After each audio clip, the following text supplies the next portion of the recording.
Hey what's up guys, this is Badal Raman again back with the new video.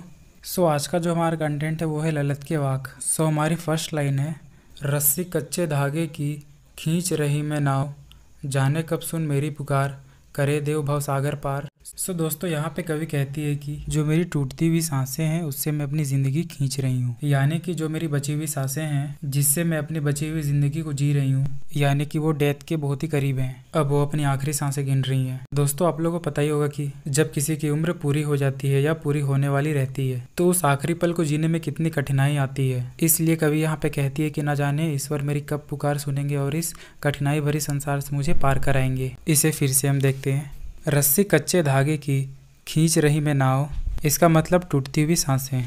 खींच रही मैं नाव यहाँ पे जिंदगी को कहा गया है। दोस्तों कवि यहाँ पे कहती है कि जो मेरी सांसें हैं उससे मैं अपनी जिंदगी को खींच रही हूँ। जाने कब सुन मेरी पुकार, करे देव भव सागर पार। यहाँ पे कवि कहती है कि न जाने कब ईश्वर मेरी पुकार सुनेंगे और इस भवसागर रूपी संसार से मुझे पार कराएंगे। दोस्तों यहाँ पे भवसागर का मतलब सागर का वह एरिया जो सिर्फ कठिनाई से भरी हो और उसे पार करना बिल्कुल भी आसान नहीं। दोस्तों यहाँ पे कवित्री कहती है कि न जाने कब ईश्वर मेरी पुकार सुनेंगे और कब वो मुझे इस कठिनाई भरी संसार से पार कराएंगे, या फिर कब मुझे इस भवसागर रूपी संसार से पार कराएंगे। पानी टपके कच्चे सकोरे, व्यर्थ प्रयास हो रहे मेरे, जी में उठती रह रहे हुक, घर जाने की चाह है घेरे। उन्होंने कहा है कि जिस तरह कच्चे सकोरे होते हैं जिन्हें हम मिट्टी द्वारा बनाए गए छोटे छोटे कटोरे कहते हैं, इन्हें ही हम कच्चे सकोरे कहते हैं। तो यहाँ पे लेखिका ने अपने लाइफ को कच्चा सकोरा कहा है।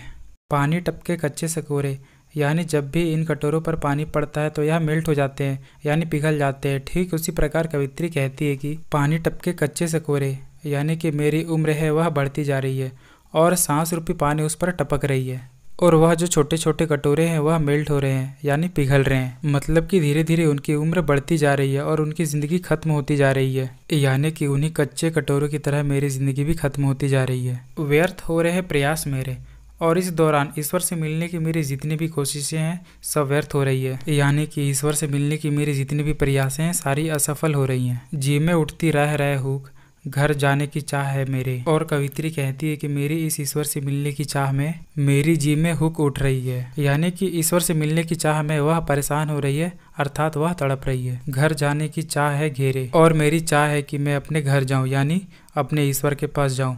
दोस्तों यहाँ पे घर कहने का मतलब ईश्वर के पास जाना।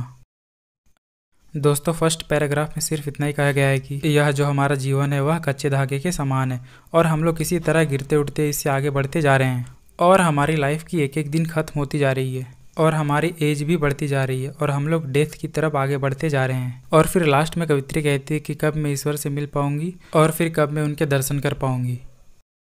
हमारी नेक्स्ट लाइन है, खा खा कर कुछ पाएगा नहीं, ना खाकर बनेगा अहंकारी। आगे वो कहती है कि खा खा कर कुछ पाएगा नहीं, यानी कि हमारी लाइफ में बहुत सारी ऐसी चीजें हैं जो हम लोग उनका यूज करते रहते हैं और उन्हें अपने उपयोग में लाते हैं, जैसे कि अच्छा खाना, अच्छे कपड़े, घर, पैसा एक्सेट्रा। दोस्तों सपोज कीजिए कि आपके पास पहनने के लिए अच्छे कपड़े हैं तो आप तो कहेंगे कि वाह मेरे पास तो अच्छे कपड़े हैं। यदि आपके पास ढेर सारे पैसे हैं तो आप तो कहेंगे कि मेरे पास इतने पैसे हैं, मेरे पास ये है, मेरे पास वो है। तब तो हमारे अंदर अहंकार आ जाता है और हम तो अहंकारी बन जाते हैं। लेकिन हमारे पास पैसे होते हुए भी यदि हम इन सब चीज़ों से दूर रहें तब भी हम अहंकारी बन जाते हैं। इस बार हम कहते हैं कि हमारे अंदर इन सभी भोग विलास जैसी चीजों को लेने की क्षमता है, फिर भी हम एक सादा और सुखी जीवन जीते हैं और हम कहते हैं कि हम तो इन लोगों जैसे नहीं हैं और तब भी हम अहंकारी ही बन जाते हैं। दोस्तों कवित्री यहाँ पे कहती है कि हमारे अंदर दो प्रकार के अहंकार होते हैं। पहला कि यदि आपके पास बहुत सी चीजें हैं और आप उनका यूज करते जा रहे हो या आप उनका भोग करते जा रहे हो तो आपके मन में सिर्फ अहंकार ही आता है और हम तो सोचते हैं कि हमारे पास तो सब है, लाइक घर है, पैसा है, गाड़ी है, और इन सभी चीज़ों के होने के बावजूद हमारे अंदर अहंकार तो आएगा ही। और अगर आप इन सभी चीज़ों का यूज़ ना भी करें तब भी आप अहंकार ही बनोगे, क्योंकि तब भी आप यही कहोगे कि मेरे पास इन सभी भोग विलास की चीज़ों के होने के बावजूद भी हम सादा और सुखी जीवन जी रहे हैं। और फिर इसी बात का दोबारा से हमारे अंदर अहंकार भर जाता है और हम अहंकारी बन जाते हैं। सम खा तभी होगा संभावी, खुलेगी सांकल बंद द्वार की। सम खा मतलब कि जितना भी हमारे पास है, हमारे पास जितने भी भोग विलास जैसे चीज़ें हैं उसे हम खुद तो यूज़ करते ही हैं और दूसरों को भी देते हैं ताकि ये भी इन सभी चीज़ों का यूज़ कर सकें, तभी हम संभावी हो सकते हैं। खुलेगी सांकल बंद द्वार की, दोस्तों अगर हम खुद के प्रति जो सोचते हैं, अगर हम दूसरों के प्रति भी यही सोचे, वैसे तो खुद के प्रति हम गलत सोचेंगे नहीं, हमेशा सही ही सोचेंगे। जस्ट लाइक वैसे ही हम दूसरों के प्रति गलत ना सोचे तो इससे क्या होगा कि जो हमारे दिल की साकल है, साकल का मतलब कुंडी, तो जो कुंडी लगी हुई है जिसके अंदर हमारी बुराई या लालच है या दूसरों के प्रति जो ईर्ष्या का भाव है, वो साकल यानी दरवाजे के खुलते ही सब बाहर चली जाएगी और फिर हमारे अंदर से हमेशा हमेशा के लिए बुराई खत्म हो जाएगी। और ये तभी हो सकता है जब हम अपनी भोग विलास की चीज़ों को दूसरों को भी यूज़ करने दें या ज़रूरतमंदों को दान कर दें। इससे हमारे दिल के अंदर की बुराई का दरवाज़ा खुल जाएगा और हमारे अंदर की बुराई खत्म हो जाएगी और हमारा दिल पूरी तरह से साफ और स्वच्छ हो जाएगा। आई सीधी राह से गई न सीधी राह, सुषम सेतु पर खड़ी थी, बीत गया दिन आह। तो आई सीधी राह से गई न सीधी राह। यहाँ पर कवित्री कह रही कि मेरा पूरा जीवन बीत गया और अब तक मैंने कोई भी अच्छा कार्य नहीं किया। सूक्ष्म सेतु पर खड़ी थी। दोस्तों यहाँ पे सूक्ष्म सेतु का मतलब कि जब कोई आत्मा जीव आत्मा से मिलने वाली होती है, यानी वो आखिरी रास्ता जब आत्मा हमारे शरीर को त्याग कर परमात्मा के पास चली जाती है, उसे ही हम सूक्ष्म सेतु का नाम देते हैं। वो कहती है कि मेरी उम्र ढल चुकी है, मेरी अब संध्या काल आ चुकी है, यानी अब मेरी मृत्यु होने वाली है और मैं प्रभु से मिलने वाली हूँ। बीत गया दिन आ, यानी मेरा सारा जीवन अब बीत चुका है, अब मेरी आत्मा मेरी शरीर को त्याग कर परमात्मा के पास जाने वाली है। कवित्री कहती है कि मैं वह आखिरी रास्ते पे खड़ी हूँ जहाँ से मेरी मृत्यु कभी भी हो सकती है और उन्होंने अपने जीवन में अब तक एक भी अच्छा कार्य नहीं किया है। अब बढ़ते हैं हमारी नेक्स्ट लाइन की तरफ। जेब टटोली कौड़ी न पाई, मांझी को दूह क्या उतराई।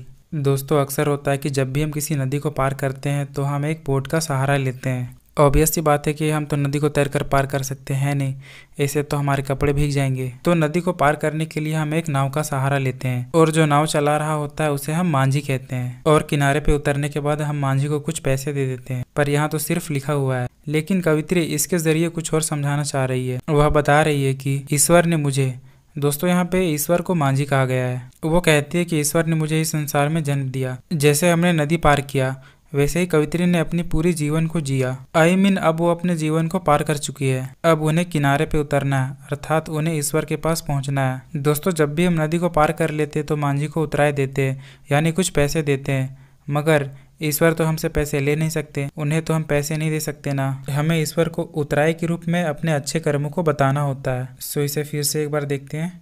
जेब टटोली कौड़ी ना पाई, मांझी को दूह क्या उतराई। और फिर जब मैं अपनी जेब टटोल रही हूँ या फिर अपने जीवन का जो लेखा जोखा किया, उसमें मैंने पाया कि मेरे पास कुछ भी अच्छे कर्म नहीं है कि मैं अपने ईश्वर को बता सकूँ या उनको उतराई के रूप में दे सकूँ, ताकि ईश्वर मुझे नैया पार कराए और किनारे तक पहुँचाए, ताकि मुझे मोक्ष की प्राप्ति हो जाए।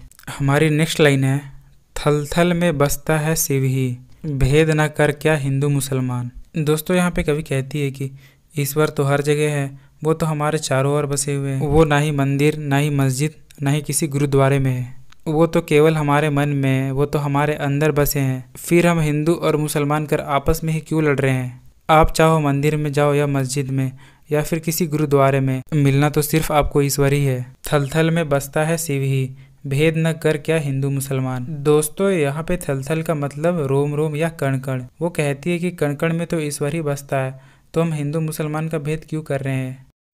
हमारी लास्ट लाइन है, ज्ञानी है तो स्वयं को जान, वही है साहिब से पहचान। कवित्री यहाँ पे कहती है यदि आपके अंदर ज्ञान है, अर्थात आप ज्ञानी हो, तो आप अपने अंदर के ज्ञान को पहचानिए। आप सिर्फ अपने आप को पहचानिए। यदि आप अपने आप को पहचान लोगे तो आप ईश्वर को भी पहचान लोगे। अंत में कवित्री कहती है कि यदि कुछ जानना है तो खुद को जानिए। अगर आप खुद को जान लेते हो तो आप ईश्वर को भी पहचान सकते हो। और यहाँ पे साहिब ईश्वर को कहा गया है। तो दोस्तों कैसा लगा मेरा एक्सप्लेनेशन। आई होप आपको यह चैप्टर भी समझ में आ गया होगा। मिलते हैं अपनी अगली वीडियो में। जय हिंद, जय भारत।